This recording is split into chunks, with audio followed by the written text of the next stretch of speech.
Risale-i Nur tefsir midir? Bu sorular geliyor değil mi? Sürekli devamlı okuduğunuz bir eser var Risale-i Nur. Şimdi önce bir kısım kavramları tasnif edelim, sınıflandıralım, ayıralım. Fıkıh nedir? Muamelat ile ilgili hükümleri keşfetme çabasına fıkıh denir. Tasavvuf, Allah'ın senden ne murad ettiğini, nasıl razı geleceğini keşfetme çabasıdır. Tefsir, Kur'an'ı anlama faaliyetidir. Allah'ın muradını keşfetme çabasıdır. Kur'an bizi kendisini tefsir etmeye zorlar.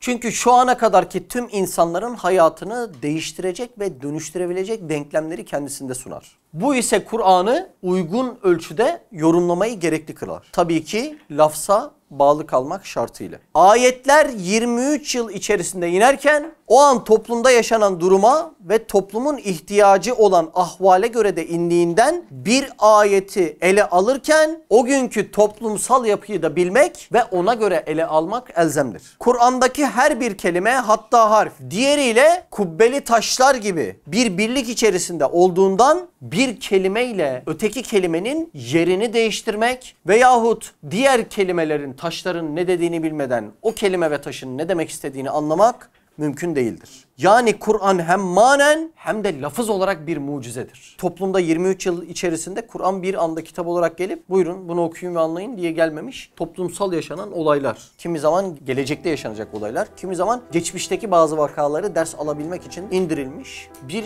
hayat tarzıdır. Bir şeriattır. Bir hüküm kitabıdır. O yüzden bunları ele almadan o ayetin muradını anlamak pek mümkün gözükmüyor. Peki tefsir nedir?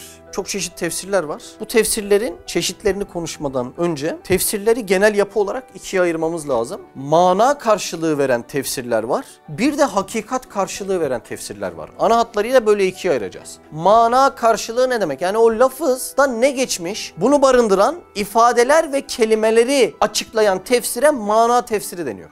Bildiğiniz klasik tefsir yani her ayet bu demek, bu demek, bu demek diye o mana tefsir oluyor yani. Bir de hakikat karşılığı içeren tefsirler vardır. Bu ne demektir? Hakikat karşılığını içeren tefsirler bir ayetin manasını verirken yani zihnini doyururken aynı anda kalbini de tatmin eder. Buna da hakikat karşılığı denir. Şimdi bir tefsir okudun. Tefsirin içerisinde ölüm hakikatiyle ilgili bahisler var. Sen aklen ölümün ne olduğunu, ne bittiğini, ne yaparsan iyi bir ölüm elde edeceğini, ne yaparsan kötü bir ölüm elde edeceğini bunları hepsini anladın mı? Anladın. İşte bu anladığın trilyonlarca makale yazacak şekilde de olsa sadece aklında kalmışsa ya evet ben ölümün ne olduğunu anladım olmuşsa bu mana karşılığı olur. Ama sen ölümün manasıyla birlikte hakikatini almışsan eğer senin kalbin okuduklarına tatmin olmuştur ve ölüme artık iştiyak duymaya başlarsın. Mesela ne gibi? Risale-i Nur'da okuduğun 20. mektup bahsi gibi. 20. mektubu okuduğunda artık ya ölüm ne güzelmiş ben bu dünyada gurbette bir garipmişim. Meğer bu dünya misafirhane hükmündeymiş. Asıl yurt o dünyaymış. Ne güzel olur Allah beni affetse diye ölüme iştiyak duymaya başlarsın ve Risale-i Nur'da geçen cümleyi hatırla. Ölümün hakikatini anlamış kamil insanlar ölümü sevmişler. Daha ölüm gelmeden ölmek istemişler. Üstadın kullandığı kelimelere bak. İşte Risale-i Nur bu sınıfa giren bir tefsirdir. Mana değil, hakikat karşılığı. Ne demek bu? Hani sürekli Risale-i Nur'da yazıyor ya. Risale-i Nur akılla birlikte kalbi, vicdanı, diğer latifelerin de bir gıdası, bir kutudur diyor değil mi? İşte bu dediğinden mana buymuş meğer. Yani sen Risale-i Nur okuduğunda sadece manada kalmıyor. Bir teorisyen gibi böyle ayrıntılı yazmıyor. Kalbinde de itminan buluyorsun. Şimdi namazın ne olduğunu, neden önemli olduğunu, sevabını, günahını, haramını, namazı bozan şeyleri bilmek ayrı bir şey. Bu mana karşılığı olur. Ama namazın hakikatini bilip Rabbinle kavuşacağın o anı iple çekmek ayrı bir şey. Bu da hakikat karşılığı olur. Yani iftara kadar sabretmek ayrı bir şey. Mana. Oruca iştah duymak ayrı bir şey. Bu da hakikat karşılığı. Oruçla ilgili her şeyi bilebilirsin ama hakikatini bilsen kalbin de tatmin olacaktı. Ve artık oruç senin zorla sabredebileceğin bir şey değil. İçinden gele gele keyif alacağın bir şey olurdu. İşte Risale-i Nur bu sınıfa giriyor. Yani Risale-i Nur'da geçen bahisler Kur'an'daki ayetlerin mana değil, hakikat karşılığını veriyor sana. Çok önemli bir olay ha. Risale-i Nur tefsir midir? Evet tefsirdir. Hem de şöyle tasnif edersek hakikat sınıfına giren bir tefsirdir. Konuyu tefsir çeşitleri olarak ele alırsam ki çok tefsir çeşidi var her birini almadım. Risale-i Nur'a şuhudi bir tefsir dersek abes olmaz. Niye bu örnekleri veriyorum biliyor musun Sinan? Tefsir dediğin Kur'an'ın başından sonuna kadar umumunun sadece böyle karşılığını vermeye tefsir denmiyor. 350 bin tefsir içinde çok çeşitlilik var. Risale-i Nur'a neden şuhudi bir tefsir denebilir? Şuhud ne demek şuhud? Şahit olma, gözle görme. Çünkü Risale-i Nur Kur'an'daki ayetleri tefsir ederken buna delil olarak en çok kainat kitabını sunmuş. En çok kainat kitabını sunmuş. Neden? Çünkü bir teorisyen gibi soyut bir şeyi kendine delil yapsan yarın bir gün biri gelip ya hayır bu bundan daha mantıklı deyip onu çürütebilir. Ama Risale-i Nur gibi sürekli kainat kitabının sahifelerinden gözle görünen, şahit olunan, şuhut derecesindeki şeylerden delil yaparsan kimse bu portakal burada yok kardeşim adamı kandırmayın sana diyemez. Bu yüzden Risale-i Nur belki bir ihtimal şuhudi tefsir de denebilir. Böyle bir ibare geçiyor Mesnevi Nuriye'de. Ona binaen öyle düşündük yani. Bir tefsir çeşidi daha. Risale-i Nur'a konulu tefsir diyenler de olmuş. Duymuş muydunuz? Konulu tefsir ne demek? Mesela birisi geliyor, ölüm bahsiyle ilgili bütün ayetleri topluyor, cem ediyor. Bu bir konulu tefsirdir. Bir tanesi geliyor, haşir bahsiyle ilgili bütün ayetleri topluyor ve onu tefsir ediyor. Bu bir konulu tefsirdir. Bu da yine bir tefsir çeşidi. Risale-i Nur, iman bahisleriyle ilgili hususiyetle bir insanın kalbine tam tatmin edecek şekilde o konuları özellikle ele aldığından konulu tefsir olabilir diyenler de olmuştur. Üstad Hazretlerinin tefsir anlayışında en önemli faktörlerden bir tanesi gençliği döneminde İngiliz Müstemleke Nazırı'nın, ne demek Müstemleke Nazırı? Sömürge Bakanı'nın Kur'an'ı elinde tutarak bu kitabı ne yapıp ne edip Müslümanların elinden almalıyız. Elinden almaktan kasıt bugün hiç kimse Kur'an'ın kendini bizden alamaz. Onların elinden almalıyızdan kasıt Kur'an'ın hakikatlerinden onları soğutmalıyız muradı var. O yüzden hani böyle biraz üst üste gelen olaylar var yani gençler arasında bir deizm yayılıyor, bir Kur'ancılık yayılıyor falan. Ben bunların bir anda taşridat olma kısmı ben çok böyle kendi kendine olduğunu düşünmüyorum bunların.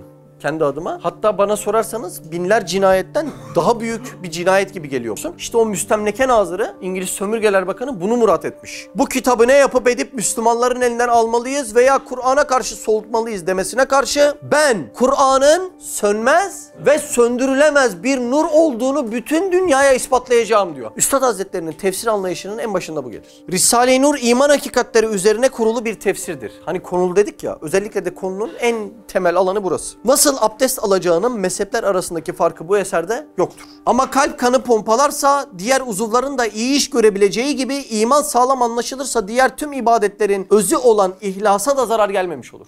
Yani Risale-i Nur'da imanı alıp imanın özü olan ihlası aldıktan sonra diğer meseleleri kaliteli bir şekilde yapman evet. Neden? Çünkü bunun da usulünü barındırıyor içerisinde. İman ilmi hep tazelenme istediğinden dolayı da Risale-i Nurlar sürekli okunma gereklidir. Her okuyuş başka bir hakikate kapı açacaktır. Şimdi burada önemli bir açıklamada şuraya yapmamız lazım. Üstad Hazretleri diyor ki benim mesleğim güzeldir diyebilirsin ama tek güzel benim mesleğimdir diyemezsin diyor. Biz Risale-i Nur'a çok muhabbet besliyoruz. Neden? Çünkü yani benim inşallah kazanabilirsem şu imtihanı ahiretime çok büyük bir faydası var. Başrol oynuyor ahiretim için. Bu yüzden Risale-i Nur benim için çok önemli, çok güzel bir tefsirdir. Ama Risale-i Nur tek tefsir değildir. Diğer arkadaşların okuduğu ve faydalandığı diğer tefsirler de gayet güzeldir. Allah hepsinin gönlünü açsın. Ama benim hayatımı değiştiren, benim hayatıma merkez aldığım, genel omurga yapımı örüp, harekat tarzımı da onun üzerinden bina ettiğim, Kur'an'ı anlamada, hadisi anlamada, sünneti anlamada bir bakış açısı, bir pencere, bir gözlük olarak kullandığım eser Risale-i Nur'dur. Omurga yapımı oluşturmaya çalıştığım eser budur yani. Risale-i Nur'da neden tüm ayetler yoktur? Şimdi şu ana kadar 350 bin tane tefsir çalışması yapılmış. Bu 350 bin tefsir içerisinde de çok çeşitli tefsirler var ve bunların birçoğu Kur'an'ın tamamı değil, konuyla ilgili çalıştığı alanları alarak bu tefsirleri yapmışlar. Örneklendireyim. Mesela Kur'an'ın sadece hükümlerini anlatan ahkam tefsiri diye geçen tefsirler var. Sadece hükümlerini anlatıyor. O konuyla ilgili. Mesela bugün bir iş adamı bana gelse, ben de onu çıkarabilecek allame-i cihan bir adam olsam. Dese ki hocam iş hukukuyla ilgili, ticaret hukukuyla ilgili benim her şeyi bilmem lazım dese. Ben de onunla ilgili bütün hükümleri ondan çıkarıp tefsir etsem bu ne oldu? Ahkam tefsiri oldu. Ticaretle ilgili bütün konuları ele aldığım için konulu tefsiri de diyen olabilir. O alanda gördüğünüz çalışmalar aslında bir tefsirdir. Alimler böyle küçük kitapçık çıkarıyor bazen. Aslına baktığında o ayetleri tefsir etmiş oluyor. Onlar bir tefsir oluyor yani. Kur'an'daki kelimelerin ne demek istediğini, muradını anlatmaya çalışan lügavi tefsirler de vardır. Sadece o kelimelerin ne demek istediğini anlatmış, bu kadar. Tasavvuf erbabının daha çok üzerinde durduğu işari tefsirler vardır. Bu murada bakıyor, bu maksada bakıyor. Bundan marziyat-ı ilahi, Allah'ın rızası böyle kazanılırmış diye işaret ediyor. Fatiha'dan Nas'a kadar bütün ayetlerin tefsir edildiği klasik tefsir vardır. Risale-i Nur ise iman hakikatlerini temel blokaj yapan bir manevi tefsirdir denebilir. Demek ki bir tefsir Fatiha'dan Nas'a kadar bütün ayetleri barındırmak zorunda değildir. Risale-i Nur'un manevi tefsir olmasının hususiyetleri de şöyle ele alınabilir. Şimdi mesela sünnetin tabakaları vardır. Ben misvak kullansam, efendimi düşünsem, oradan da Allah Azze ve Celle'ye böyle bir rabıta yapsam, bu bir sünnetin ittiba olur mu? Olur. Peki bana bir sevap kazandırma ihtimali inşallah var mıdır? Vardır. Peki ben misvak kullanmasam bunun bir günahı var mıdır? Yoktur. Sünnetin bu tabakatına örfi tabakat denir. Yani yapsan ne güzel bir payı alırsın, yapmadığında bir problem İnşallah barındırmaz. Şimdi sünnetin bir de farzi tabakatı vardır. Nedir bu? Allah'ı tanımak, tanıtmak, bilmek, bildirmek, sevmek, sevdirmek. Risale-i Nur bu kısmı temel almış, yine blokaj yapmış bir manevi tefsirdir diyebiliriz. Abi şimdi bakıldığı zaman 350 bin tane tefsir geçmiş. Ama bu tefsirler içerisinde aynı üstadın tarzında olan manevi tefsirlerden mesela bir Mevlana'nın Mesnevisi bugüne kadar gelmiş. Bir işte İmam Rabbani'nin mektubatları bugüne kadar gelmiş. Demek ki asıl manevi tefsirler yani. Evet, evet. Çünkü 350 binden duyduğumuz 2 tane Evet, var yani. değil mi? Aynı üstadın tarzı. Hani Aynen. üstad da diyor ya, Mevlana zamanında yaşasaydım Mesnevi'yi yazardım. O benim zamanımda olsaydı Mesnevi Nuriye'yi yazardı diyor ya. Evet. Aynı, çünkü tarz olarak aynı. Aynen, değil mi? Hay maşallah.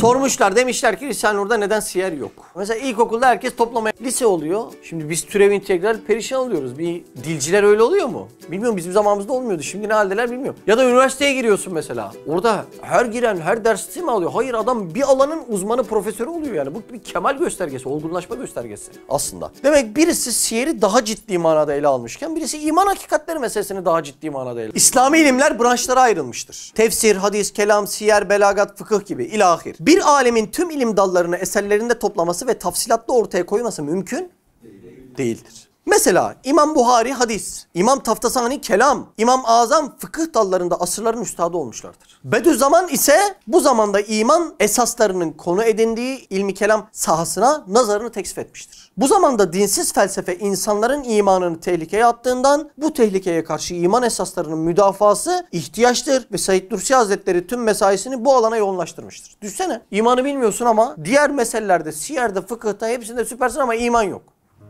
Ne bunun akıbeti? Sonsuz bir cehennem. Yani temel meseleyi ele almış. Özellikle böyle imana bu kadar saldırı, taarruz olunan bir dönemde. Demek bir kişi daha burayı ele almış diye mutlu olman gereken bir özellikken o niye yok, bu niye yok diye sürekli dökmeye çalışırsan bu makul, ölçülü bir bakış açısı değildir aslında. Tahrip yurdu bir bakış açısıdır. Maalesef bu asır tahripkarların elinde fazla hırpalandı. Sürekli dua ediyorum. Allah'ım vasatları nasip et, vasatları nasip et. Denge demek değil mi? Vasat yani. Ortası, dengesi. İtidal üzere her kesimde, her dönemde, her cihette, her alanda birbirlerini tahrip etmeden, birbirine hakaret etmeden anlayabilecek ve anlaşabilecek insanları inşallah nasip etsin. Ben nasip olacağına inanıyorum. Üstad gerekli yerlerde tüm İslam alimlerinden örnekler vermiştir. Siyerden de ciddi örnekler var yani. Yoğunluk olaraksa güncel konulardan değerlendirmeler yapmıştır. En güncel ve en ehemmiyetli olan Kur'an eczanesinden iman hakikatlerine bakan kısımları alıp tefsir etmesidir. Doğru mu? Mesela Buhari'ye niye tefsir yazmadı diye. Evet, değil mi? Aynen. İmam Buhari niye tefsir yazmamış, değil mi? Çok öyle olur ya. Aynen öyle. Siyer'de de tefsir. Tabii, aynen öyle. Ve Risale-i Nur, Kur'an hakikatlerini tefsir ederken çok güzel bir şey yapmış. Konuyla ilgili hadisleri de muhtevasında barındırmış yani. Onu onunla cem etmiş. Mükemmel de bir olayda bulunmuş.